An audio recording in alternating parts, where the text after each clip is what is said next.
Célia Barotte, qui était hier donc au tribunal correctionnel de Paris, avec Sabrina Medjeber, avec Éric Nolot, avec Jacques Serret d'Europe 1, avec Joseph Massescaro et avec Gérard Magic Carrero, qui est avec nous. Alors, Gérard, qu'est-ce qui s'est passé lorsque vous avez parlé de guerre civile? Vous êtes un homme nuancé, j'ai été obligé de vous modérer en plateau. La guerre civile, elle n'est pas là, faut pas exagérer. Alors, si elle n'arrive pas. Si vous voulez, mais ça a fait le tour. Gérard Carrero, quand même. Comme je suis, comme vous dites, vous êtes plutôt modéré. Quelqu'un de crédible. Oui. Alors je dirais simplement, pour corriger légèrement, c'était les prémices de la guerre civile. Si vous voulez, vous préférez sans doute cette formule. Je préfère. Ce sont les prémices, c'est-à-dire qu'il y en aura d'autres et au bout de ça, il y aura la guerre civile. Voilà. Bon. Écoutez, j'espère qu'il n'y aura pas de toute façon. Et on va être sur un autre sujet. Un petit mot. Relisez l'interview incroyable de Pierre Brochand après les émeutes de 2023. Il explique exactement ce dont parle Gérard Carrero. Mais vous pouvez lire Pierre Brochand depuis 20 ans. Absolument. Tout ce qui doit arriver arrive. Ouais. C'est le meilleur expert sur ces sujets-là. Tout ce qu'il dit, il donne une interview par an à Eugénie Bastier, tout ce qu'il dit arrive. Donc c'est simple. Il y a juste à l'écouter, à reprendre tout ce qu'il a dit. Donc, et il connaît parfaitement bien le monde entier, parce qu'il a été ambassadeur partout. Il connaît les régions du globe, il sait comment ça se passe, il parle de l'islam, il parle de l'immigration, il parle du tiers-monde, il sait de quoi il parle. Ceux qui nous gouvernent sont ou dans l'angélisme, ou dans, comment dire, le déni. Dans le déni, dans l'angélisme ou dans l'incompétence, où ils ne veulent pas voir. Mais bon, peu importe. On parle de Xavier Dupont de Ligonnès, si vous voulez bien, avant de parler de cela. Parce qu'il y a quand même un prêtre hier soir qui a expliqué, alors est-ce un vrai prêtre ou pas? J'espère que c'est un vrai prêtre. Selon l'homme d'église, le père Marc, Xavier Dupont de Ligonnès aurait reconnu être l'auteur des meurtres de sa femme et de ses 4 enfants dans le secret de la confession. Bon, et il dit, ce prêtre, qu'il avait échangé avec l'évêque de Carcassonne, qui ce matin a démenti. Bon, donc je vous propose d'écouter l'émission de M6, c'était hier soir, l'émission Appel à témoins, qui était présentée par Julien Courbet. Et ce numéro s'est donc appuyé notamment sur les travaux de Gilles Gallou, ancien policier, qui a repris l'intégralité du dossier. Écoutez ce que disait ce prêtre. Mon père, est-ce que vous êtes sûr à 100% qu'il s'agit de lui? Oui, bien sûr, avec la confession en dit beaucoup. Voilà, exactement. Mais on parle de 2022. Oui, 2022, exactement. Mon père, je me dois de vous dire, il y a le secret de la confession, donc pourquoi vous nous en parlez ce soir? Parce que depuis maintenant quelques temps, ça fait un an, aujourd'hui, avec notre évêque de Carcassonne, M. Gallou, donc nous avons décidé aujourd'hui d'en parler, et on a profité de cette occasion-là. Voilà. Non, mais c'est complètement fou, là, ce que vous êtes en train de nous dire. Donc en 2022, Xavier Dupont de Ligonnès, c'est con. Alors je ne vais pas vous demander ce qu'il vous a dit, évidemment, mais c'est confié à vous. Exactement, exactement. Est-ce que, mon père, est-ce qu'il a parlé des crimes? Oui, tout à fait, voilà. Et vous a dit, j'ai tué ma famille et je veux me confesser. Exactement, avec des pleurs, comme j'ai pu expliquer, il y a eu 15 minutes de pleurs, et après, ça s'est fait cette tristesse. Il était habillé comment, mon père, vous vous rappelez à peu près ou pas du tout? Il était habillé d'une tenue simple, un jean, une petite chemise à carreaux. Il portait des lunettes? Très court, voilà. Un homme très mal dans sa peau. Comment, enfin, est-ce que vous avez senti un homme, on imagine, si on est en train d'avouer qu'on a tué sa famille, un homme désemparé, ou au contraire très froid, comment était-il? Non, il était vraiment désemparé. Je pense que là, on était dans un problème, comme j'ai pu expliquer, je pense, psychiatrique à ce niveau. Il était vraiment dans un état plutôt... Et il est resté combien de temps avec vous, mon père, là-bas? Il est resté avec nous 4 jours exactement. Mon père, je me permets de vous poser la question. Pourquoi vous n'en avez pas parlé avant? Parce que j'ai voulu protéger un peu cette affaire-là pour éviter que ça fout un peu de pression chez nous dans le monastère. On avait évidemment prévu de vous faire écouter ce témoignage. Il se trouve que l'évêque de Carcassonne a complètement démenti depuis et dit que ce prêtre, il ne l'a jamais vu. Bon. Déjà brûleux. Mais voilà, donc... Il y a beaucoup de choses. Il y a un faisceau. Il n'y avait pas simplement cet élément. Non, mais je m'étonne, pour tout vous dire, je m'étonne quand même que M6 ou le groupe RTL n'ait pas vérifié la crédibilité du témoignage. Et je pense à Julien Courbet, que les équipes de Julien Courbet ont sans doute vérifié s'ils sont allés le voir. Alors, il est au téléphone, mais j'imagine qu'ils sont allés le voir, qu'ils sont vérifiés s'il est bien prêtre, etc. J'imagine que tu n'arrives pas comme ça à l'antenne sans cette vérification. Mais convaincant. Mais j'ai écouté l'émission dans son intégralité. Donc je ne suis pas totalement convaincu. Il y a des personnes qui sont des témoins dans un bar, il y a des personnes qui devaient louer une voiture du pont de Ligonnès. Donc je ne suis pas véritablement convaincu. En revanche, la nouvelle qui est parue au même moment, relayée par un journaliste enquêteur de Ouest France. Et il est avec nous. Voilà. Et là, en effet... Vous voulez l'écouter ? Oui, absolument. Parce que vous connaissez bien le sujet, vous écrivez des polars. Oui. Bon, et vous avez enquêté autour du pont de Ligonnès. Par curiosité, parce que... Vous êtes allé dans la chambre dans laquelle il a dormi. Absolument. Un de mes polars se trouve à Roquebrune-sur-Argence. Oui, enfin, c'est pas un hasard. Non. Vous êtes allé précisément là parce qu'il ne nous prenez pas, voilà, vous êtes cette histoire vous intéresse. Je suis allé là-bas parce que ma belle-mère habite là-bas, mais je suis pas ma votre belle-mère à la Brondeau, excusez-moi. Comme par hasard. Alors, en plus, dire que c'est votre belle-mère qui est responsable de vos turpitudes, franchement, et de vos intérêts, ça, c'est pas très joli. Donc on va entendre la personne de Ouest France. Arnaud Vadjic est avec nous. Arnaud Vadjic est avec nous. On va essayer de faire court. Bonjour Arnaud Vadjic, merci d'être avec nous. Vous êtes journaliste à Ouest France. Bon, et je félicite ce grand journal de l'Ouest à travers vous, qui a un peu changé. Mais ce n'est pas le sujet. En revanche, je voudrais savoir si, selon vous, Xavier Dupont de Ligonnès est vivant. Alors, c'est une vaste question. Moi, j'ai enquêté sur un sujet bien particulier qui est celui du forum d'échange sur le sujet catholique classique.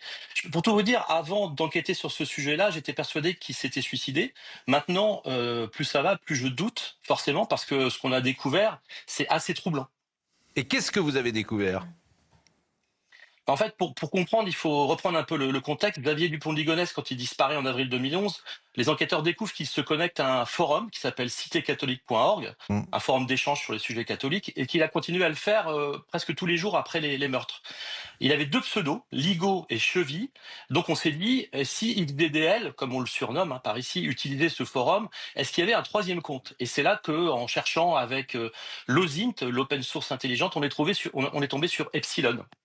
Et Epsilon, ce qu'il y a de frappant, c'est qu'il s'inscrit le 2 juillet 2010, donc pratiquement un peu moins d'1 an avant les meurtres, et qu'il disparaît des radars en août 2017. Ce qui est frappant aussi, c'est que le 15 avril 2011, il cesse d'écrire, Epsilon, et c'est justement le 15 avril 2011 qu'on connaît la dernière trace connue de Xavier Dupont de Ligonnès sur Terre. Et il va réapparaître, Epsilon, 4 mois plus tard. On a regardé un petit peu les marqueurs d'écriture qui pouvaient exister entre les 3 comptes, à savoir Ligo, Chevy et Epsilon, mais aussi en les comparant avec des écrits de Xavier Dupont de Ligonnès. Donc là-dessus, il n'y a pas photo. Et là, on a trouvé des choses assez étonnantes. L'utilisation, par exemple, de capital pour marquer des mots évidents dans une phrase, l'utilisation abusive des points de suspension, les énumérations, et aussi une référence à 3 rois oubliés de l'Ancien Testament. Ça, c'est quelque chose qu'il avait laissé dans une lettre qui s'intitule « À mes femmes ». Et ce passage-là sur l'incohérence en fait de l'âge de ces rois, on le retrouve dans un message d'Epsilon, et l'âge est indiqué dans le même ordre qu'il l'avait indiqué dans sa lettre. Donc c'est vraiment des choses qui sont assez troublantes quand on les met bout à bout. Et c'est ce qu'on appelle, paraît-il, la stylométrie. C'est une méthode d'analyse qui consiste à comparer les habitudes d'écriture d'une personne en prenant en compte la syntaxe, le vocabulaire, la ponctuation, ou encore les expressions qui reviennent régulièrement. Et c'est ce dont que nous avons la expliquez. spécialité en France grâce à la remarquable École nationale des chartes que monsieur connaît. Exactement. Bon, et alors, bon, ça s'est arrêté manifestement.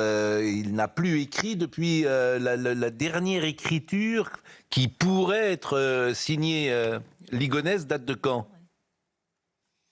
Elle date de, alors j'ai plus la date exacte, mais août 2017, et ça se termine curieusement sur un message où il s'adresse à un autre forumiste, mais le forumiste, son pseudo c'est Xavi.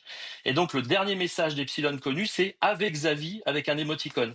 Alors c'est pas, voilà, on n'est pas en train de dire, en disant tout ça, qu'on a retrouvé Xavier Dupont de Ligonnès. On dit juste nous à Ouest France qu'il y a un pseudo qui étrangement ressemble au type d'écriture que pouvaient avoir les 2 pseudos sur le même forum, et aussi Xavier Dupont de Ligonnès dans ses lettres. Après, c'est à la justice de continuer son travail, de demander des réquisitions, par exemple, pour avoir l'adresse IP de l'ordinateur, de pouvoir localiser. Mais nous, tout ce qu'on dit, c'est attention, là, il y a quand même quelque chose de troublant. Et c'est uniquement ce que West France veut dire dans cette enquête. Eh bien, écoutez, merci Arnaud Vadjic. Vous êtes tout à fait remarquable et tout à fait convaincant. Je ne sais pas dans quelle rédaction vous êtes dans l'ouest de la France. Vous étiez à Nantes, je crois. Au siège. Mais vous étiez à Nantes à un moment, non ? Oui. Je lisais votre signature parce que les provinciaux lisent jusqu'au bout l'édition de West France Nantes, en l'occurrence, lorsqu'ils viennent à Paris. Ils vont même, parfois à Montparnasse. Jadis, on allait à Montparnasse chercher West France, et puis maintenant, on peut sur numérique. Mais beaucoup de provinciaux font ça. C'est ça avec Sud-Ouest. Oui. Exactement. Et puis un jour, on va moins chercher son journal. Ça veut dire qu'on a coupé d'une certaine manière peut-être les liens. Merci en tout cas, Monsieur Vadjic. Merci. Merci vraiment. C'est vraiment le premier élément, concrètement, réellement, qui est extrêmement fort, qui est donné depuis la disparition en avril 2011. Oui, mais alors 2017, c'est-à-dire que depuis 2017, il n'a pas écrit.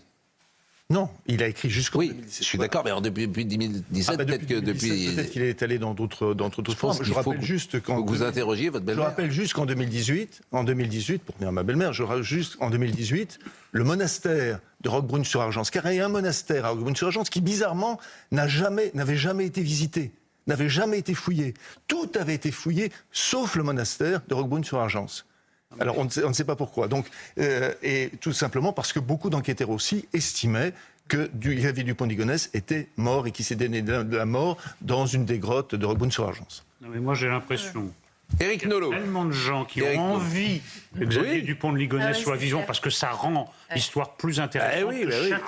Chaque petite information est surévaluée. Écoutez, ah non, là, c'est pas une petite information, pardonnez-moi. L'histoire de ce prêtre, je reviens. Oui, le prêtre, ça, c'est autre chose. Le secret de la confession, violé par ce prêtre, qui dit, j'en ai parlé avec l'évêque de Carcassonne, qui dément. Écoutez, ça a quand même fait une soirée à la télé. Je trouve qu'il y a des éléments autour de cette affaire qui sont totalement montés en épingle. En revanche, ça permet de connaître et d'avoir dit un mot, comme vous l'avez fait, sur la stylométrie. Pourquoi ? Parce que beaucoup d'enquêtes aujourd'hui avancent grâce à la stylométrie. Bon.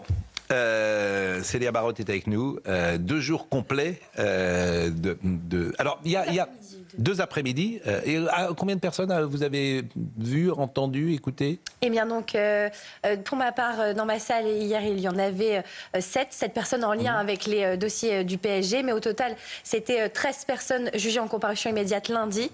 Et hier, 19. Bon, ce sont des gens qui comparaissent après une période de garde à vue, nous sommes d'accord. Période de garde à vue parfois depuis prolongée. Depuis le samedi, ils sont comme ils étaient habillés samedi dimanche, soir. Voilà. D'accord.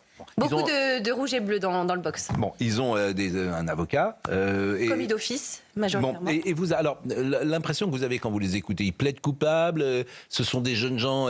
Est-ce qu'il y a un profil type, en clair ? Pas de profil type.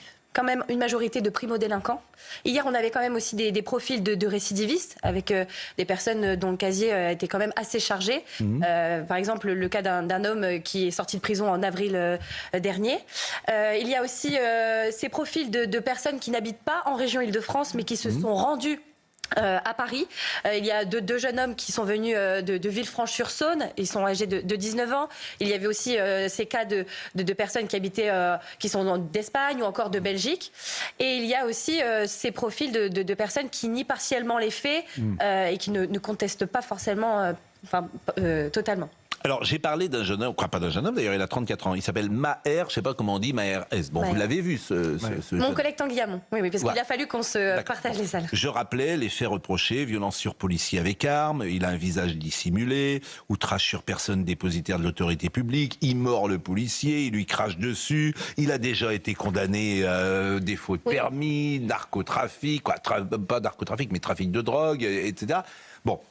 Vous avez entendu, Tanguy Hamon a entendu le procureur dire « ce monsieur, il faut qu'il soit incarcéré ». Mais le message de fermeté, en tout cas de la part du parquet, était dans toutes les chambres. Bon, alors, moi, c'est une interprétation que j'ai faite, elle est libre. Je ne peux pas m'empêcher de voir une forme de... On nargue le pouvoir politique. C'est-à-dire que vous avez des magistrats qui disent « on n'en a rien à foutre, on fait ce qu'on veut, en fait.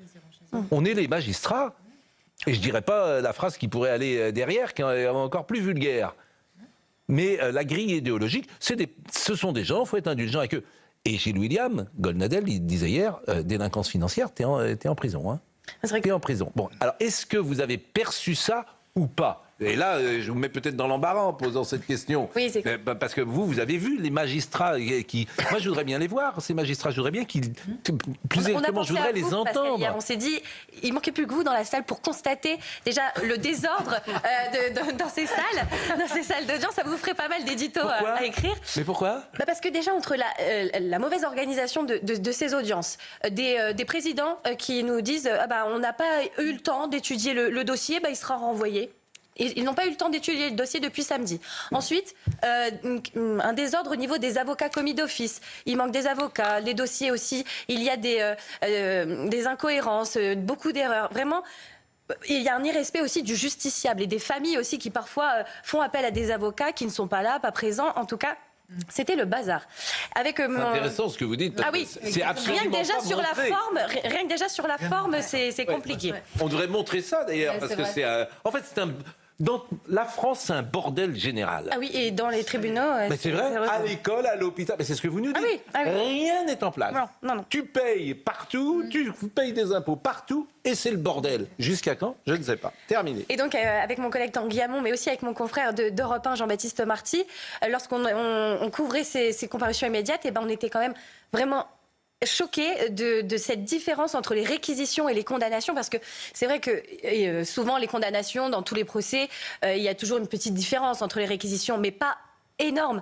Là, on passe de mandat de dépôt, de peine d'emprisonnement requise, à du travail d'intérêt général, ou encore à des stages de citoyenneté, et surtout à des relax.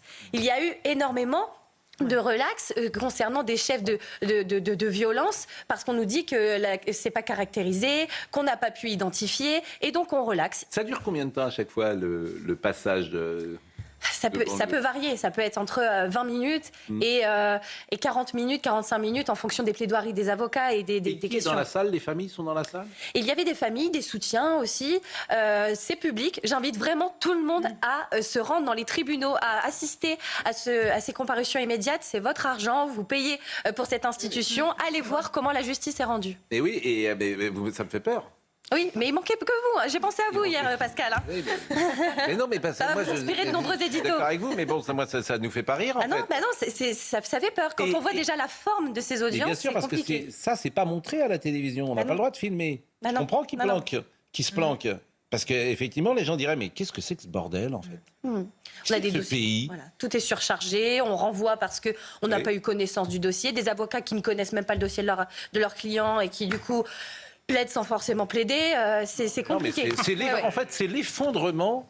Dès qu'on parle d'un sujet, c'est l'effondrement de l'État. Et vous avez des gens, hier, à l'Assemblée nationale, qui sont intraitables. La justice passera. Mais c'est du cirque, tout ça.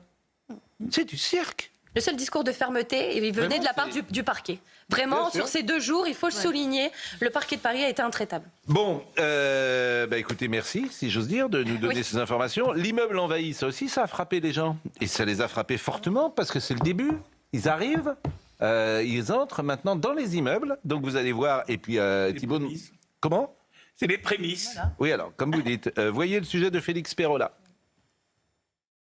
Sur des images de vidéosurveillance, capturées le soir de la finale de la Ligue des Champions, des émeutiers s'introduisent illégalement dans un immeuble du 16e arrondissement. Depuis son balcon, Marine a assisté à la scène. Au même moment, elle raconte que le sol de son appartement tremblait. C'est quand même fou de se dire, voilà, on vit dans un quartier résidentiel, dans un pays civilisé, et ne pas savoir si un jour, lors d'un match, on ne va pas venir vous vider l'appartement, vous rouer de coups, vous séquestrer, vous jeter, vous tuer, j'en sais rien. Rapidement après leur intrusion, ils ont été rattrapés par les forces de l'ordre. Latifa est la gardienne de cet immeuble. Elle nous montre les dégâts encore visibles. Ils ont cassé tous les pots qui étaient là. Ils ont vomi partout, il y a les traces, regarde. Même j'ai nettoyé les traces encore. Elle nous fait ensuite rentrer dans le bâtiment où des jeunes se sont réfugiés. Ils ont monté, commencé à tourner comme ça, tout le monde est réveillé, tout le monde est levé, ils avaient peur, les gens, c'est normal. Mais alors, comment réagir pour se sentir plus en sécurité? Cet expert nous répond. C'est qu'il faut qu'il y ait, je dirais, une procédure de défense des occupants, de manière à savoir qui fait quoi. L'idéal, et c'est très simple, moi je le pratique avec mes équipes, c'est un WhatsApp, par exemple, des propriétaires, où on se signale tout. Sur la vidéosurveillance, 2 individus sont revenus quelques minutes plus tard pour tenter de voler des biens présents dans la cour de l'immeuble. Quand les types vont être sur ton palier à tambouriner, tu vas prendre ta boucle WhatsApp. Non mais Pascal, moi je comprends pas très bien parce qu'il y a 50 personnes qui investissent un immeuble, qui frappent aux portes à 3 h du matin. Maintenant, il y a des armes de guerre qui sont utilisées, des bazookas d'artifice. Mais c'est pas parce que c'est d'artifice que ça peut pas blesser. Éric Nolot. Donc à partir de quel moment on pourra parler de guerre civile exactement? Ça, je comprends pas très bien, moi. Quel est le problème avec cette expression de Gérard Carréau? Ces gens viennent célébrer une victoire du Paris Saint-Germain avec des bazookas et pénètrent pour certains dans des immeubles.